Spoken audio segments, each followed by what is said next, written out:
Hello, hello, hello, and welcome.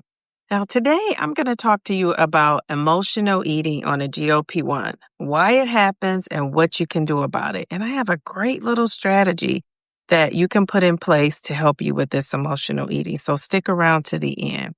But I do want to start off and let you know, and I'm going to start off and just keep it real. I am an emotional eater. I just am. This GLP-1 medication has not been able to totally break that barrier, right? Because we experience emotions all the time. So what the GLP-1 does not do is suppress the emotion, right? Doesn't suppress the emotion you're feeling. So I'm going to just break it all down in this video. And again, I'm going to explain, if you're someone who's having those emotional eating triggers, we're going to talk about that, and we're going to talk about what we can do to help with that. So I know people are probably thinking, well, you're on a GLP-1, your food noise is quieter, your appetite is suppressed, your cravings aren't as loud or regular as they used to be. But we still have those times where we're eating because of emotions. We're stressed, right? We're upset. We're bored. And I even eat when I'm happy. I have that emotional eating going on where I'm happy and I eat to celebrate. And my family is big on celebrating with food. And so I grew up with that, and that has been how I cope with my emotions is with food. And, it's a hard habit to break, but there is hope for those of you like Downsizing Diva. So I want to just put that out there and give you some hope and let you know that all hope is not lost.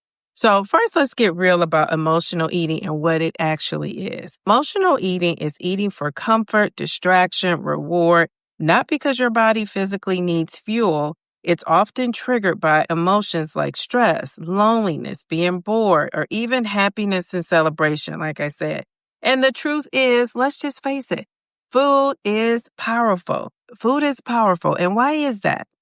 Food releases dopamine and serotonin, those feel-good brain chemicals. So for a moment, you do feel better. But that relief is temporary, and sometimes it is often followed by guilt or frustration. And I have felt those very feelings when I've eaten something out of an emotion, whether it be a good one or a bad one, and then I thought to myself, I should not have eaten that. And guess what? I've even had that feeling on a GLP-1. I have had that feeling, and I've heard others express that feeling on a GLP-1.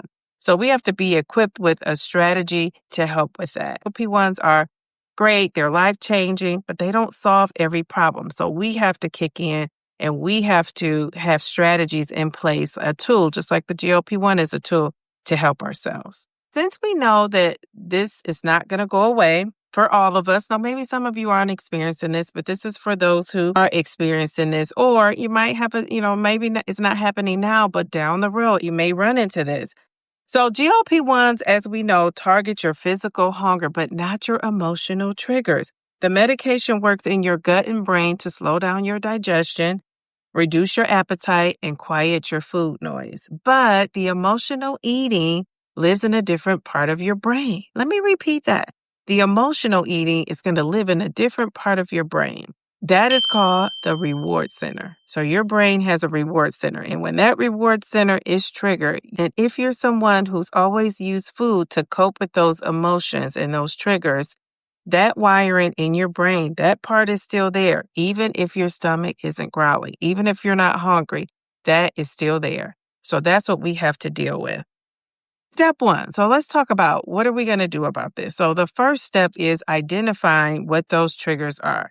Taking control and identifying your triggers. Start simple with a food mood journal. Get a journal. And I know it's nothing fancy about writing things down, but I think this is kind of the best way to go back and reflect. Just write down what happened, how you felt, and what you ate during that time. Remember, this is a food mood journal. You'll start to notice patterns, and maybe you snack after work, or you're stressed, or you graze when you're bored at night. And that is something that I could do if I'm not careful. But awareness is always the first step. So step number one is just being aware of what you're doing, having a strategy in place, which is documenting that, writing that down, quick little notes. If you're somebody who does not like to write, take your phone, go in your notes section of your phone and jot it down in there. Document it. So step number 2 is to pause and kind of redirect yourself, which I've also had to do.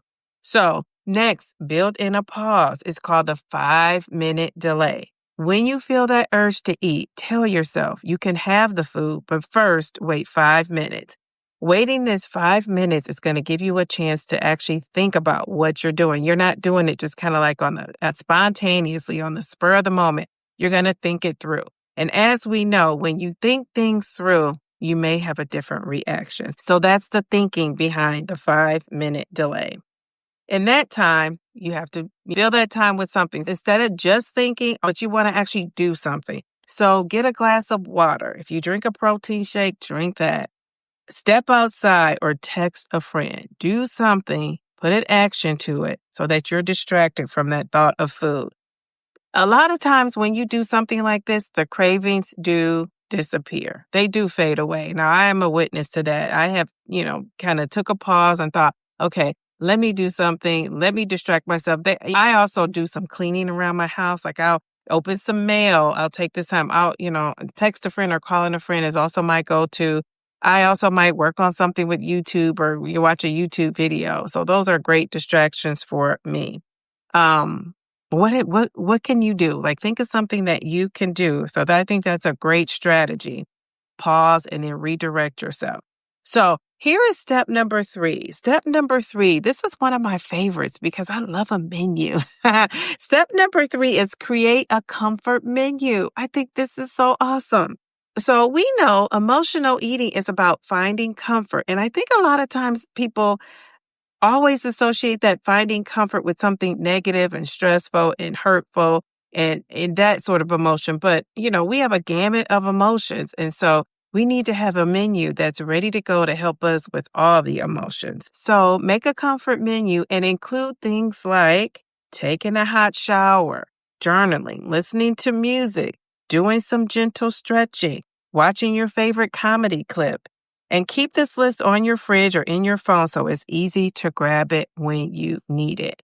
I think this is a great, great strategy. Another thing you can do, another strategy is to practice mindful eating. So when you're practicing mindful eating, you're eating slowly. You're not eating with distractions like TV or in a social situation.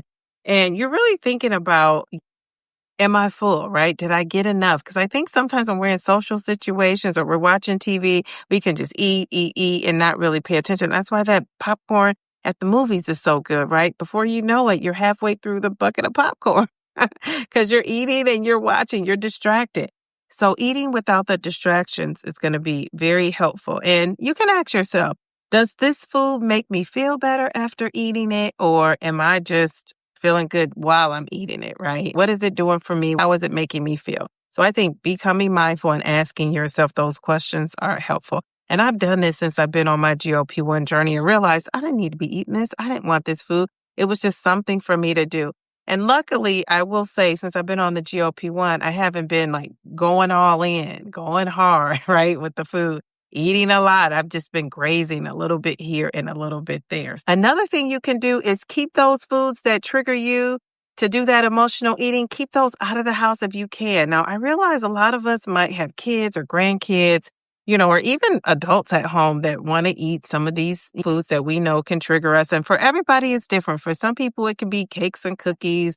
For some people, it could be fried foods. For other people, it could be baked goods, whatever it is. It could be potatoes. You want to make sure that you don't have that around. Like keep those out of the way. Keep healthy snacks, right? If you like crunchy, crunch on some, cucumbers, celery. I try to do that because I'm a crunchy girl. I like a good crunch. Those snacks are good for everybody, right? Not just kids. But whatever snacks you eat, make sure that they're high in protein. I would focus on that protein, 20 grams or more if you could find a snack that fits that. Another thing you can do, which I think is also find a coach or a support group like this GLP-1 community. And certainly on this channel, you are very welcome. And we want to embrace you and help you and support you on your journey. But also, I think this is where therapy is helpful for some people. Now, does everyone need or want therapy? Absolutely not. Do some people need therapy? I would imagine so. Some people do. And so hopefully, if you are someone who needs therapy, who needs coaching, who need that support, reach out to people and get the support that you need. And I do want to say here, sometimes support is not always calling up a certain person and talking to that person. I am a big advocate of talking to somebody who, first of all, is a professional, that they know how to bring things out of people, and that they also don't really know your situation. You have to tell them exactly what's going on with you because they can't be beneficial if you don't share.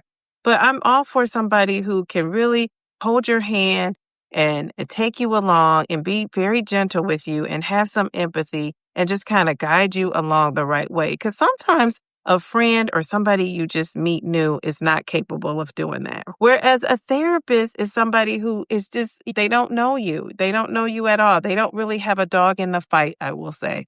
So I think it's valuable to talk to a therapist or a coach or be in a support group. Those of you who are a part of this GLP-1 community and the Downsizing Diva community, we are here to support you. We're here to uplift you. We're here to help you along with your challenges. But I also know that you should be talking with your doctor. If you have a dietitian or a nutritionist, talk with them. But if you do have, on your insurance or you can afford to pay for therapy and you're someone that has a lot of struggles going on, past, present, or foreseeable in the future, I think therapy is a great option. So that's all I'm going to say about that. I think these are some great strategies. A lot of these things have helped me because I am definitely an emotional eater. I have put a tool to help you and to kind of remind you of some of these strategies. I put these in my stand store. I'm going to leave the link in the description.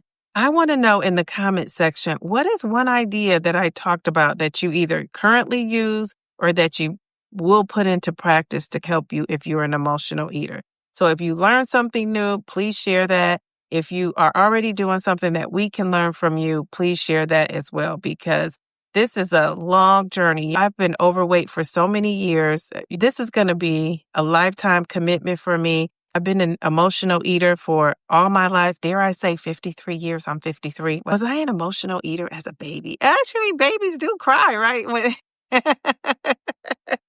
When they need something, babies cry, and based on their emotions, that's how we know to feed them or not. So I have been an emotional eater, I'm going to say, all my life. And because of that, in these 17 months, I have developed some great lifestyle changes. But do I think that everything I have learned in 53 years is going to be wiped out because of this GLP-1 medication? And no, I am a work in progress, and I probably will be a work in progress for the rest of my life. And you know what? I'm worth putting that effort in to myself for the rest of my life. And so are you. And by the way, so are you. We are worth it. So thank you for hanging in there to the end of this video. I hope this video has been helpful for you. It certainly has been helpful for me to give myself some new strategies because, like I said, I'm definitely an emotional eater. So please like and share the video, subscribe to my channel if you're not subscribed, and hit that notification bell so you can be notified every time I go live or upload a video. And speaking of live, if you would like to interact with me, I would love to have you. I am live 3 times a week. I'm live on Wednesdays at 8:30 p.m. I'm live on Fridays at 8:30 p.m., both Eastern time. And I'm live on Sunday at 2 p.m. Eastern. So come and hang out with me, interact with me live. I want to support you, and I want to help in any way that I can on this journey. Please take good care of yourself. I know this journey is not easy. Remember, slow and steady wins the race. Just don't quit.